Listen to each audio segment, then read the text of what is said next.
Love, the greatest power. How many believe that? We all go, love is the greatest power. It's real powerful to believe that because we really can't see it, can we?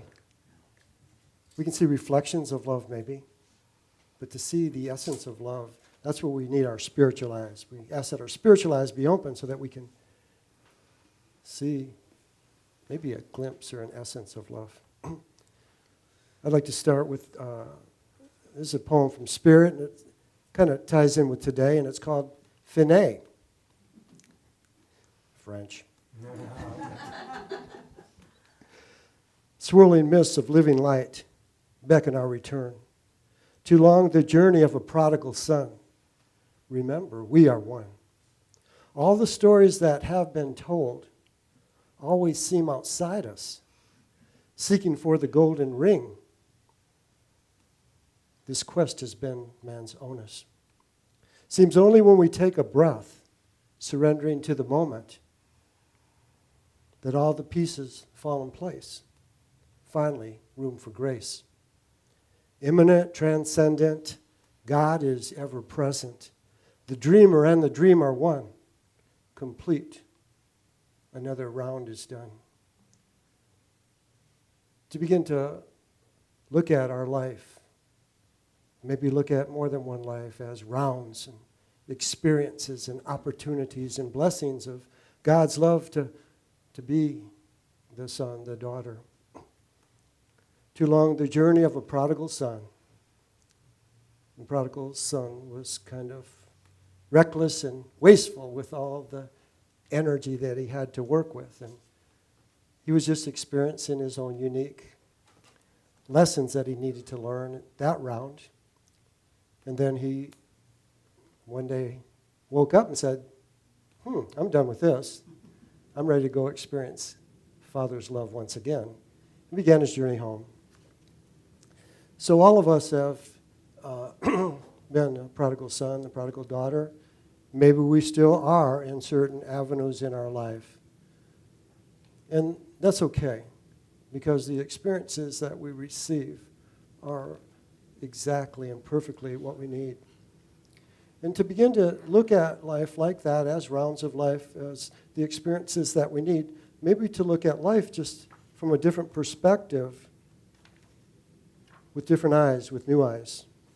And I wanted to share, and this is in chapter 56 in the Aquarium. This gives us maybe a perspective of where we are at right now and why things are happening the way they are right now. In every age since the time began, 7 sages lived. At the first of every age, these sages meet to note the course of nations, peoples, tribes, and tongues, to note how far towards justice, love, and righteousness the race of man has gone. To maybe take a bigger picture, maybe there is a big plan going on the earth that looks at us as the family of man.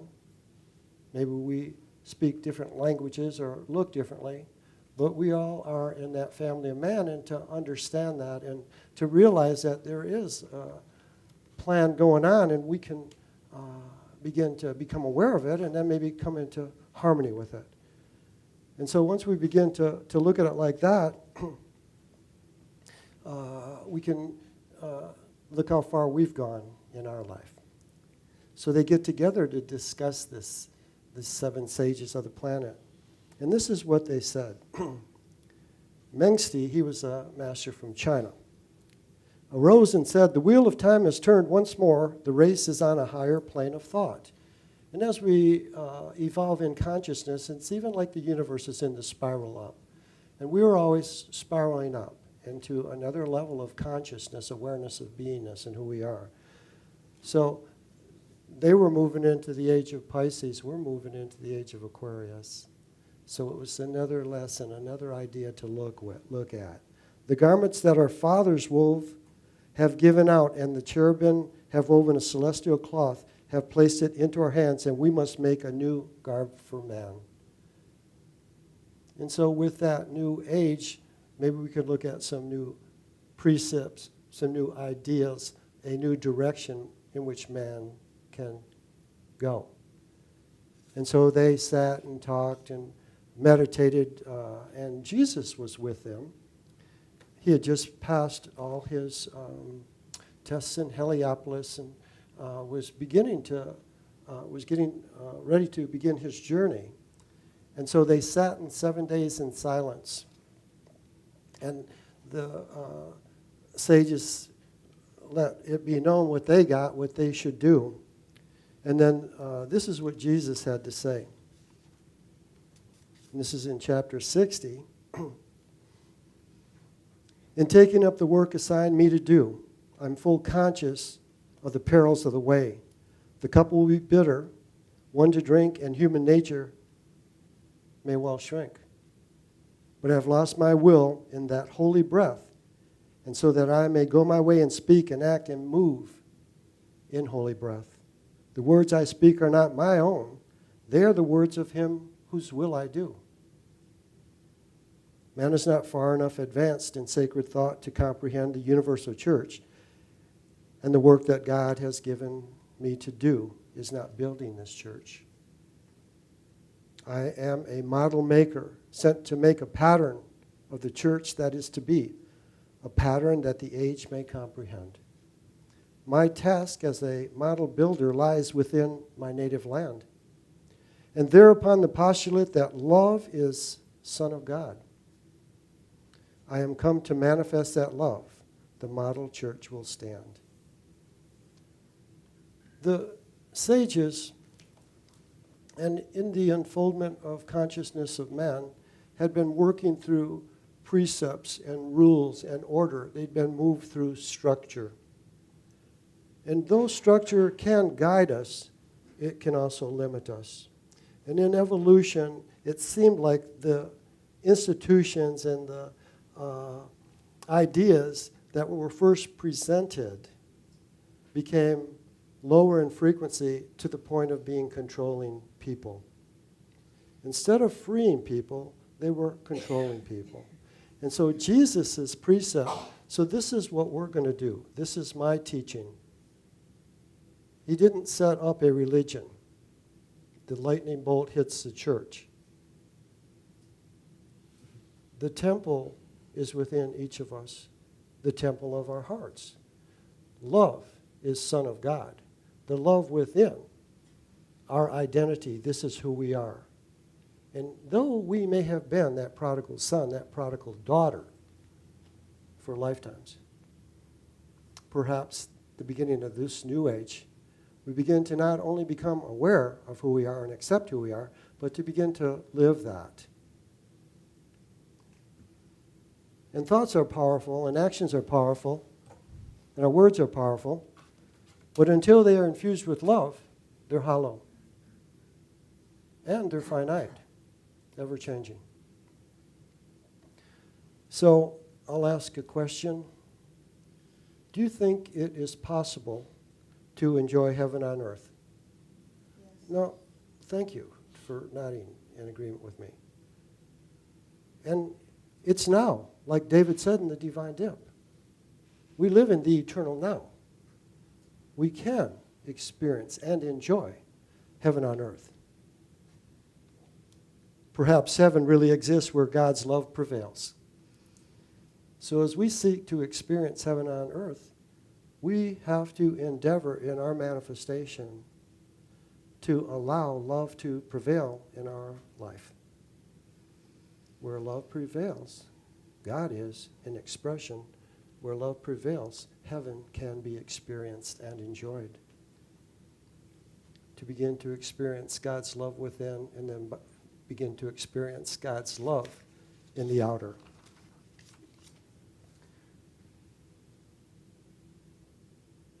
Jesus didn't come to create an institution, a religion or form.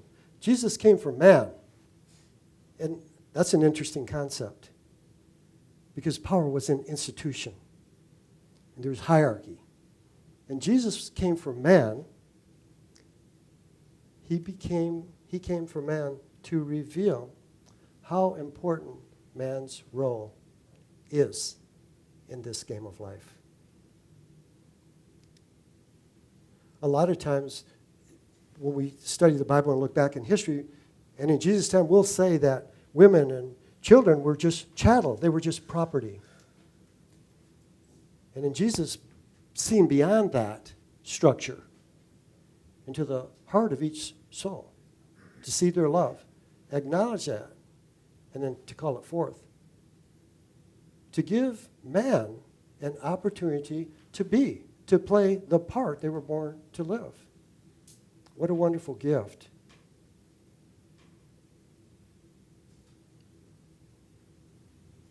That gift is what allows us to be. And if we want to look at in a more religious way, that new thought, that new concept, that new identity, that new opportunity is what truly frees us. That really saves us from our lower self. That's how powerful love is. That's how powerful love is, because it can go through the thickest wall. It can go to the depths of our soul to begin to quicken that love that's within us all. To remember, I am. To put man back in the game. Because until we get in the game, we're not going to learn how to play the game. And until we learn how to play the game, we don't really know the game. So the ministry of Jesus is the ministry of life. Get back into life, people. Start putting into practice. Activate this love that's within you. Activate those teachings that have been given to you. And really reveal to yourself who you really are. And the whole thing is you don't have to wait. You don't have to wait. We live in the eternal now. We look at the past and bemoan. We look at the future and we worry. We get anxious. To be in the eternal now. To create from that center of love now who we really are. As we recognize the love we are, this recognition releases the love to now be experienced. And that's when we say we don't have to know what that looks like. Because if we have to know what it looks like, don't we get our mind into it? And someone had told us what love is supposed to look like, or reading a book, what love's supposed to be. But to go within our hearts now. We're going to allow love.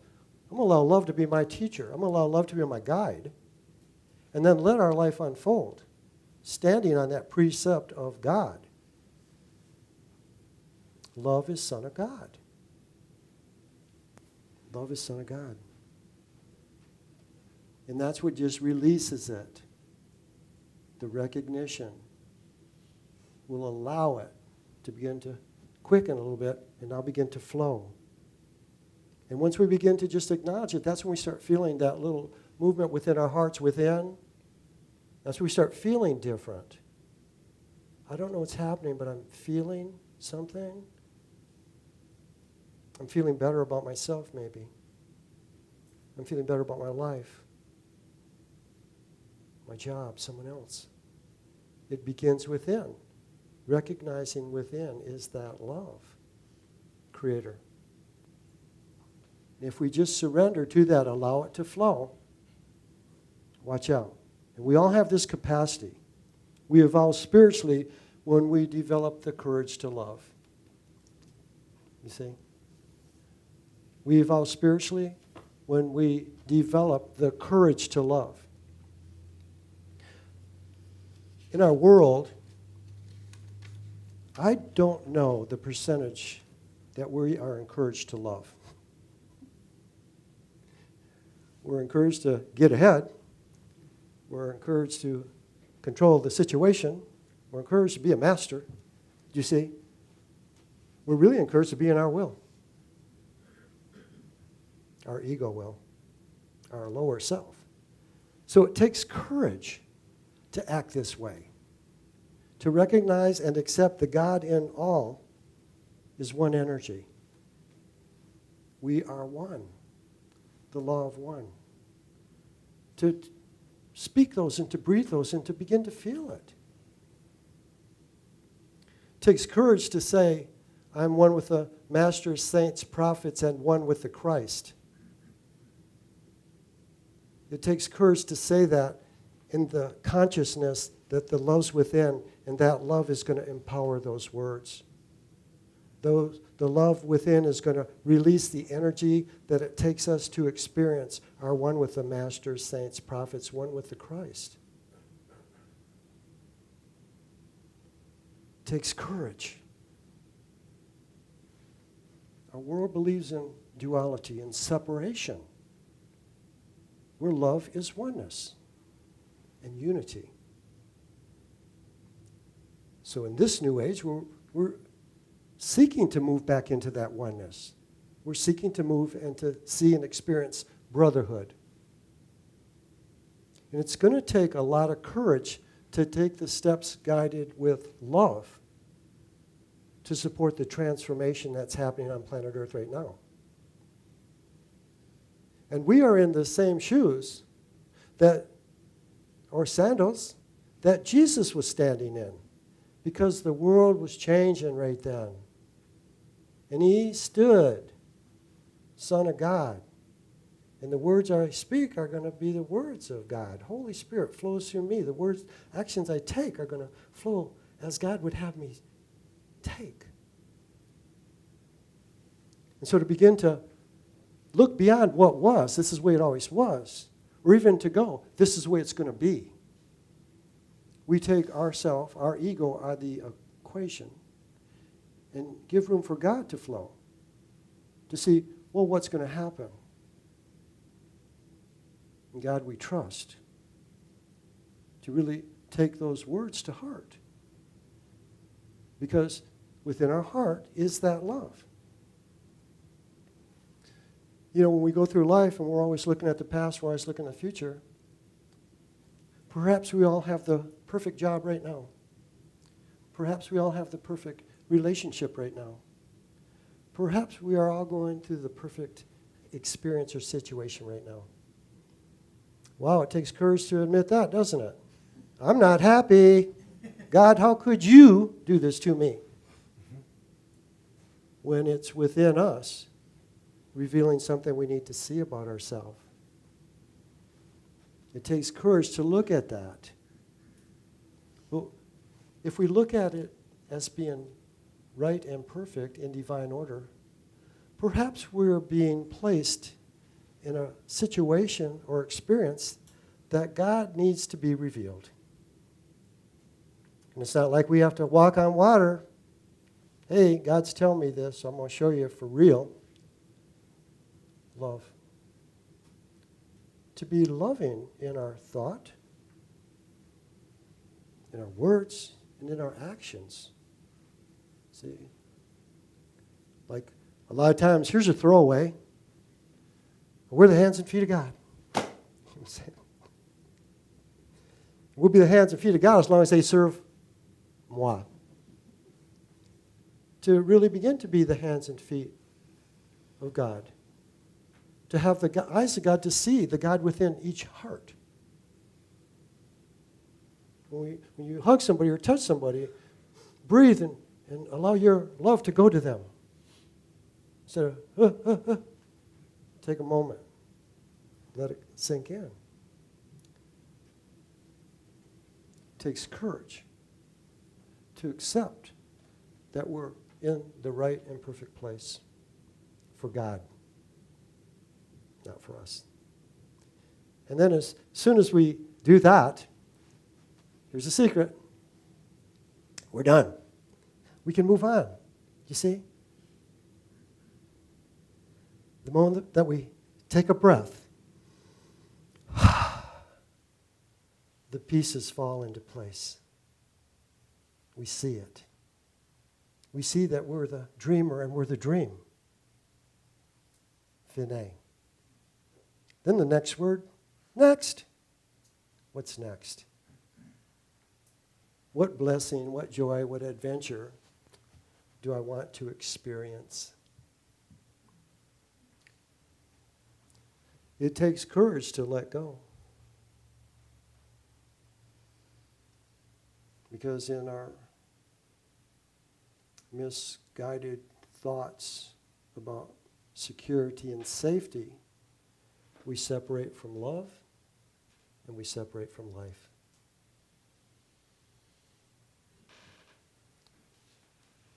Love is Son of Man.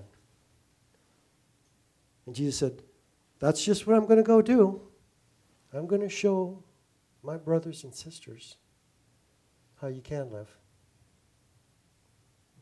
He's not going to tell you how to do it, is he?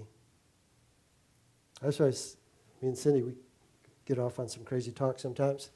I say, Jesus wasn't sitting on a cloud looking down and saying, hey, y'all go that way and y'all go that way. Or don't do that. He already connected us up. He already connected our heart up with God, the still small voice within, the Father within. So that's the step that we're on now. To ask, to receive, to respond. So if we allow ourselves to be that point where God can actually be felt by ourselves and others or the world, our job's done. We move on to the next job. And it's not that hard, is it? But it takes courage. It takes courage. But if we trust love, if we trust the love within our hearts, the Father within our hearts, take no thought for the words to speak. How many times when we took no thought and just let our ego speak, it might not have worked out that well. You see? We're coming from a different identity. We're coming from our personality. We're probably coming from separating because someone doesn't understand what we're trying to say to them. And so when they don't understand what we're trying to say to them, we'll get mad and we'll just stand over them.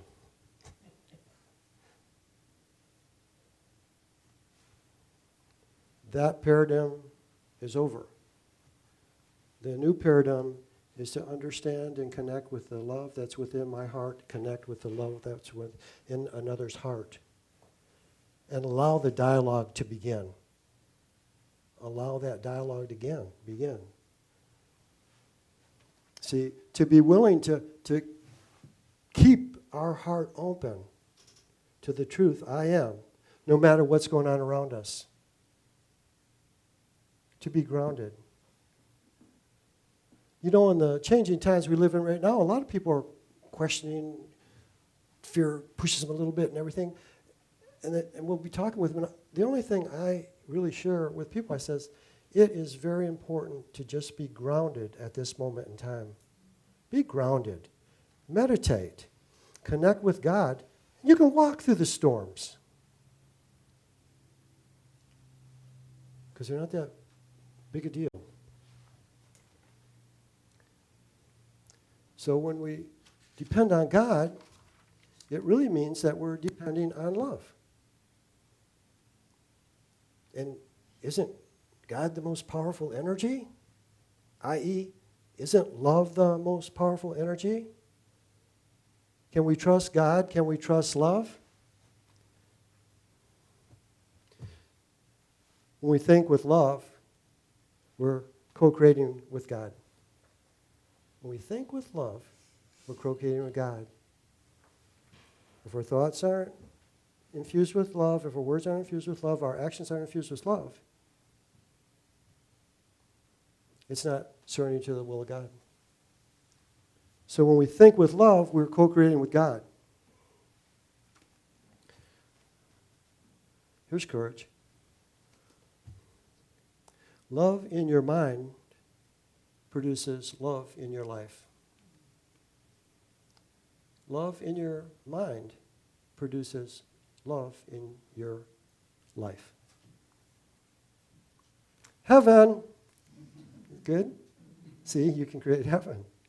Here we go. Let's flip the coin. Fear in your mind produces fear in your life. Anybody experience that one? Create what you want to run from? Oh, yeah. Man created his own devil and runs from him? In the gospel? Yes, sir. So, hell. God did not create a heaven. God did not create a hell. Man, through his thinking, his separation from God, from love, creates heaven or hell. So, before I said, is it possible to experience or enjoy heaven on earth? And everybody goes, yes. And I could read your minds. You took it out of the question and made a statement. And just raise your hand if this is a statement you had in your mind. It is possible to experience heaven on earth. Oh, look at all the, see, it is. See, you guys are good. It is possible. We're the chooser. To understand how powerful love is. To get past the semantics. To get into the essence, the energy. And ask to feel. I ask to feel your love, Father. What is mine to do here, Father? Jesus was so wonderful to reveal these simple truths. It's not I, it's the Father within who doeth the works, who speaks the word. We are the sons and daughters of God, and it's ours to activate this now. Activate this. We've prepared for this. 2,000 years, the preparation age, the Piscean age. We've prepared. You have all graduated. You do not have to prepare anymore. Doesn't that take courage? We've got our diploma in our hand. What are we going to do with it? You can do with it whatever you want. That's what's awesome about the ever unfolding Spirit of God. So we begin to activate, to be active, to be that living word, to be that living faith, to be that living son, daughter of God now. Now. So we've all graduated, and we're excited because we know that we can experience heaven on earth. And so we're going to go within now, and maybe we'll look at something personally that we could infuse with God's love. So let's just close our eyes. And as you breathe in, once again, breathe with intention. I ask to feel your love, Father. And so just breathe in God's love and begin to feel God's love filling you. And I want you to breathe right into your heart. Feel God's love just filling your heart. And as you breathe, begin to feel your heart begin to soften even more, to begin to expand even more. We expand our heart to prepare a place for the unconditional love of God, the Christ. And just breathe and surrender as your heart begins to expand into that energy of God's love. And just move into your heart and just feel the peace that lies within each heart, the love, infinity. And feel your oneness with God, our Father. And as you stand in this space of unconditional love and feeling your unconditional love, if there is any situation, person, or experience that you're not in harmony with, that you may not understand. Don't ask God to change it. Ask God to show you how you can understand it. Ask God to show you the steps that you can take to free yourself from something that feels less than loving.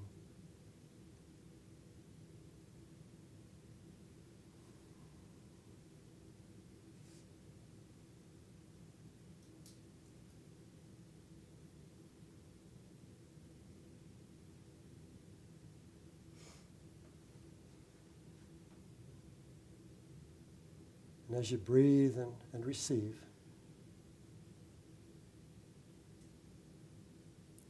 accept what you get.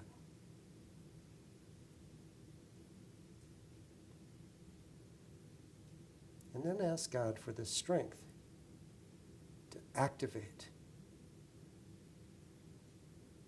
this guidance.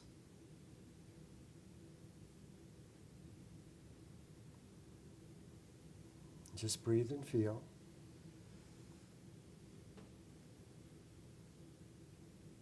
And just say, thank you, God. Thy will be done. So just breathe and feel. And know how loved you are. You are the beloved of our Heavenly Father. So just breathe and accept that.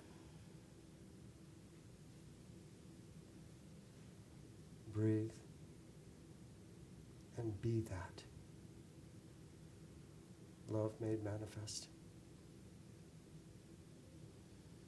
Thy will be done, Father. Thy will be done.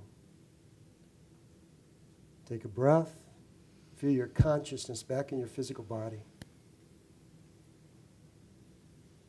And just take a moment to send this love to the cells of your body, the atoms of your body, the particles. Sending love and gratitude. Thank you, thank you, thank you for carrying me on my appointed rounds. I love you and bless you and thank you. Breathe and feel. Gently wiggle your toes and fingers. Gently open your eyes.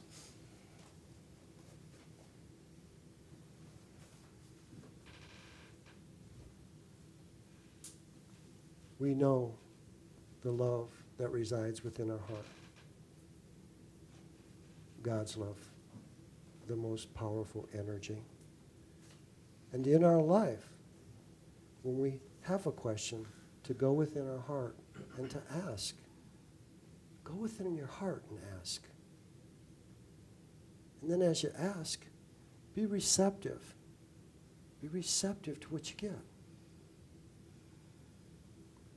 And then be responsive.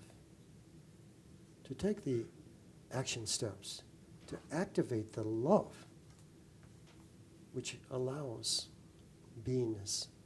I am. Thank you. Yeah, God.